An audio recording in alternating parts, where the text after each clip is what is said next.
Hey everybody, welcome to Home Groups, where we apply the message we heard this week at FV Church.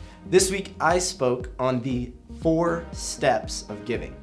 And in our groups today, we're actually going to be talking about specifics of our personal finances, of our giving. So I just wanted a reminder that these home groups are about discipleship. They're about us sharing our lives together, and they're a place that's safe. There's no one here that's going to judge you, think more or less of you based on your answer, because we're family and we want to help each other grow closer to God.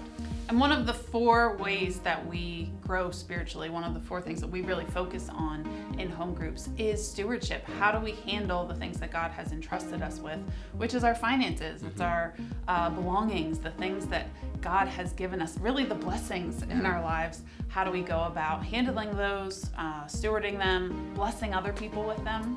Yeah, how you use what you have reflects what you care about, like we talked about. And Jesus said it's where your treasure is, there your heart is. And so where we give matters, but not just where we give, how we give and what we give. And that's what we talked about this weekend, that there are occasional givers, and that's a great step of faith and a step towards God. And then there's reoccurring givers, people who have planned for it in their budget.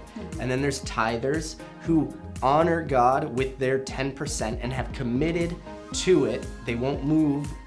And then there's lifetime givers, the givers who have committed for the rest of their life. They will give at every opportunity. They will give whenever possible. They will give until it hurts, because God has so transformed them that they want to transform the world they're in. So we want to know, let's be open. Where are you on your steps of giving? Where do you see yourself? And it might not necessarily be about the amount, but maybe go into that. Is there room in your finances, in your financial stewardship, for a new level of giving? Yeah, this really isn't something that we as a church ever try to figure out. We don't look at everyone's financial statement and say, where do we think they are? Yeah. It's something that it's a tool we can use to look at our own lives and say, where am I at in my growth in this area? Where is my heart at? Because honestly, if you look at your finances with fear, like you need to hold it all close, you need to prepare for every last possible eventuality, you're looking at your finances as your God, instead of looking at God saying, I know that you're going to take care of me. The mission comes first.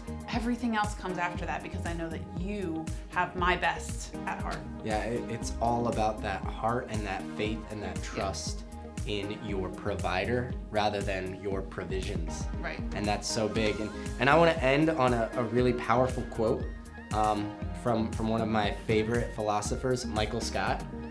When he was talking about Christmas, he says, Christmas is a great time to show the people you love this dollar amount. So it isn't about the amount, but it might be about stretching yourself a little more, because if your gift is easy and cheap, then you're not trusting in your provisions.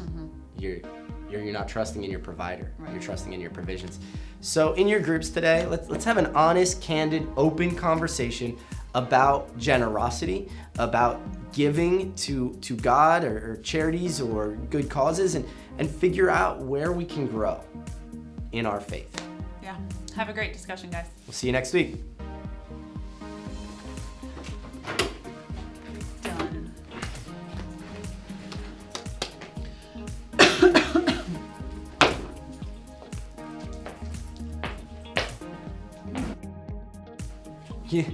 You left us faffing around at the end on purpose, right? Because everyone lost their minds. They thought it was the funniest thing ever. They did. When I clap and walk around and you're like, it's like, is that what it's always like? Yeah. What do you think? We just sit there and talk more and talk to the camera all day? All right.